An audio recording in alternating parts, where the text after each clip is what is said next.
బంగ్లాదేశ్ తాత్కాలిక ప్రభుత్వ సలహాదారుడు Mohammed యూనస్కు count down start అయిందా?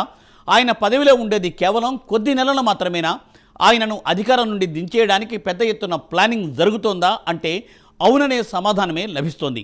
మాజీ ప్రధానమంత్రి షేక్ హసీనాను గత ఏడాది విద్యార్థి ఉద్యమం పేరుతో గద్దెదించి అవమానకరంగా దేశం నుండి ఢిల్లీకి సాగనంపారు. దీనికి ఆమె ప్రతీకారం తీర్చుకోవడానికి తెర వెనుక భారీగా ప్లానింగ్ చేస్తున్నారా? కాగా ఈ సీక్రెట్ ప్లానింగ్ ఎక్కడో అమెరికాలోనో న్యూఢిల్లీలోనో పాకిస్తాన్లోనో కానే కాదు.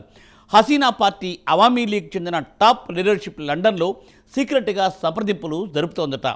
ఏతావాత తెలిసిందేంటంటే త్వరలోనే షేక్ హసీనాను బంగ్లాదేశ్కు రప్పించి యూనస్ సర్కార్ను గద్దెదించడం. దీని గురించి స్పెషల్ స్టోరీ ఇప్పుడు చూద్దాం.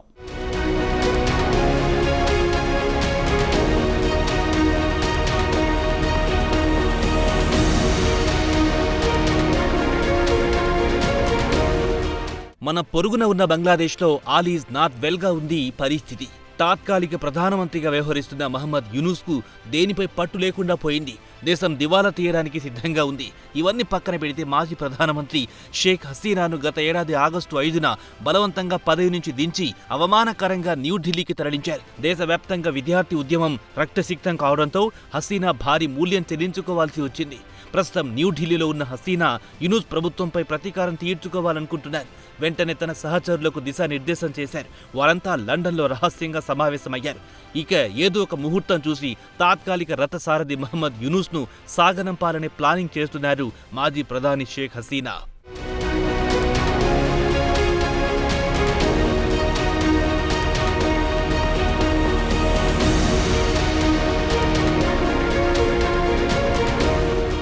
మాజీ ప్రధానమంత్రి షేక్ హసీనాను గత ఏడాది ఆగస్టు 5న బంగ్లాదేశ్ నుంచి ఇండియాకు బలవంతంగా తరలించారు. దేశంలో విద్యార్థి రిజర్వేషన్ ఉద్యమం కాస్త తీవ్ర రూపం దాల్చింది. అది కాస్త ప్రభుత్వ వ్యతిరేక ఉద్యమంగా మారింది. దీంతో హసీనా బంగ్లాదేశ్ విడిచి ఇండియాకు పారిపోవాల్సి వచ్చింది. అటు తర్వాత తాత్కాలిక ప్రభుత్వానికి కేర్ టేకర్ పీఎంగా నోబెల్ గ్రహీత మహమ్మద్ యూనస్ను అందలమెక్కించారు. ఆయన అధికారంలోకి వచ్చిన వెంటనే ఇండియాకు వ్యతిరేకంగా జట్టు కట్టడం, పాకిస్తాన్కు చైనాకు దగ్గర కావడం, ఇండియా బంగ్లాదేశ్ సంబంధాలు దారుణంగా క్షీణించాయి. ప్రస్తుతం బంగ్లాదేశ్లో వినిపిస్తున్న హాట్ టాపిక్ విషయానికొస్తే షేక్ హసీనాకు పట్టిన గతే యూనస్కు త్వరలోనే పట్టబోతుందని, దీనికి షేక్ హసీనాకు చెందిన అవామీ లీగ్ నాయకులు లండన్లో భారీ ప్లానింగ్ చేస్తున్నారు. వారి ప్రధాన ఎజెండా మాత్రం యూనస్ తాత్కాలిక ప్రభుత్వాన్ని వెంటనే గద్దెదించడం. కాగా యూనస్ పగ్గాలు చేపట్టినప్పటి నుంచి దేశం రాజకీయంగా, ఆర్థికంగా, సామాజికంగా తీవ్ర సంక్షోభంలో కూరుకుపోయింది. దేశంలో ఏ వ్యవస్థ సరిగ్గా పనిచేయడం లేదు. ప్రజలు నిరాశ, నిస్పృహతో కొట్టుమిట్టాడుతున్నారు.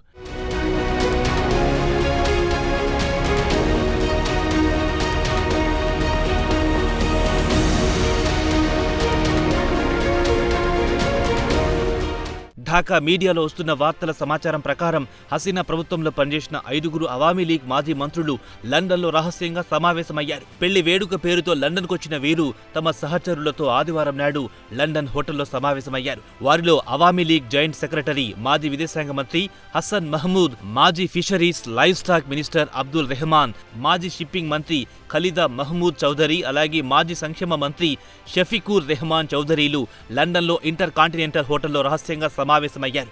వీరంతా బ్రిటన్కు చెందిన అవామీ లీగ్ జనరల్ సెక్రటరీ సయ్యద్ సాజిదుర్ రెహమాన్ ఫారూక్ కుమారుడు ఫయాజ్ రెహమాన్ కుమారుడి నిఖాకు హాజరవ్వడానికి వచ్చారు. కాగా ఇక్కడ స్థానిక మీడియాలో అవామీ లీగ్కు చెందిన టాప్ లీడర్షిప్ రహస్యంగా మంత్రాలు జరుపుతోందన్న వార్తలు ఇక్కడ ఢాకాలో ప్రకంపనలు సృష్టిస్తోంది.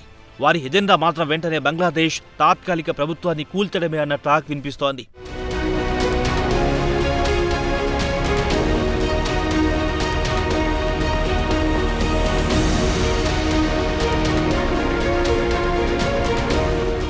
మరి షేక్ హసీనా తిరిగి బంగ్లాదేశ్కు వచ్చే అవకాశం ఉందా అంటే ఖచ్చితంగా వస్తారంటున్నారు ఆమె మద్దతుదారులు. ఇక హసీనా కూడా తిరిగి బంగ్లాదేశ్ రావాలనుకుంటున్నారు. కాగా బంగ్లాదేశ్ ప్రభుత్వం ఆమె పాస్పోర్ట్ను రద్దు చేసింది. అలాగే ఆమెకు వ్యతిరేకంగా పలు క్రిమినల్ కేసులు నమోదు చేసింది. ఆమెపై కిడ్నాప్, మర్డర్తో పాటు సామూహిక హత్యలు చేయించారని, యుద్ధ నేరాలు చేసినట్టుగా ఆమెపై అభియోగాలు మోపారు. కాగా గత వారం అవామీ పార్టీ కార్యకర్తలు, మద్దతుదారులు సమావేశమయ్యారు. హసీనాను అల్లా రక్షించాడు. ఏదో మంచి కారణం వల్లే ఆమెను ఇండియాకు రప్పించుకున్నాడు. ఇక త్వరలోనే ఆమె బంగ్లాదేశ్కు వస్తారని ఆమె మద్దతుదారులు కూడా బలంగా నమ్ముతున్నారు. ఇక హసీనా చేస్తున్న ప్రకటనలు కూడా బంగ్లాదేశ్లో పలు రకాల ఊహాగానాలకు తెరదీస్తున్నాయి. అవామీ లీగ్ లండన్లో యూనూస్ ప్రభుత్వాన్ని కూల్చడానికి ప్రయత్నాలు చేస్తోందన్న వార్తలు ఓవైపు వస్తున్న క్రమంలో యూనూస్ ప్రభుత్వం హసీనా నేషనల్ ఓటర్ ఐడిని రద్దు చేసింది. దీంతో ఆమెతో పాటు ఆమె కుటుంబానికి చెందిన 9 మంది సభ్యుల ఓటు హక్కుతో పాటు ఎన్నికల్లో పోటీ చేసే అర్హత కోల్పోతారు.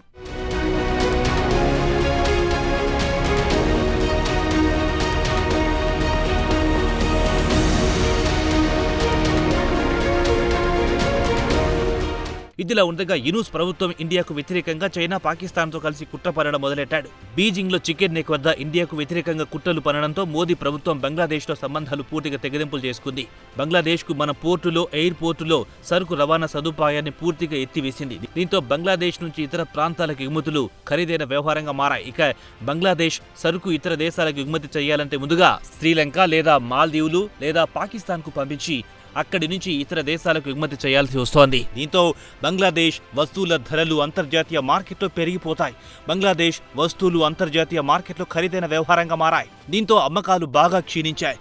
షేక్ హసీనా ప్రభుత్వం కూలిపోయిన తర్వాత దేశంలోని బెక్సిమ్కో ఇండస్ట్రియల్ పార్కులో 170 అతిపెద్ద ఫ్యాక్టరీలు మూతపడ్డాయి. 40,000 ఉద్యోగాలు పోయాయి.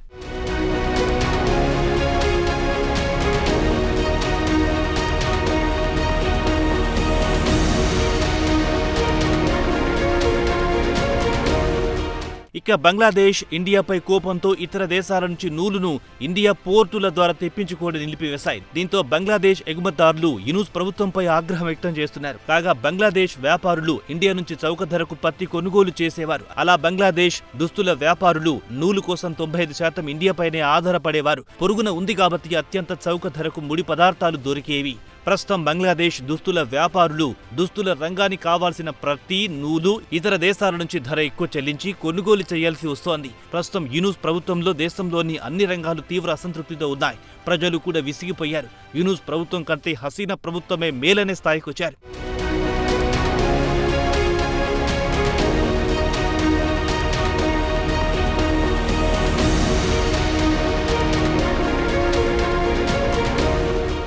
దేశంలో నెలకొన్న పరిస్థితులను ఢిల్లీలో కూర్చున్న హసీనా క్షుణ్ణంగా గమనిస్తున్నారు.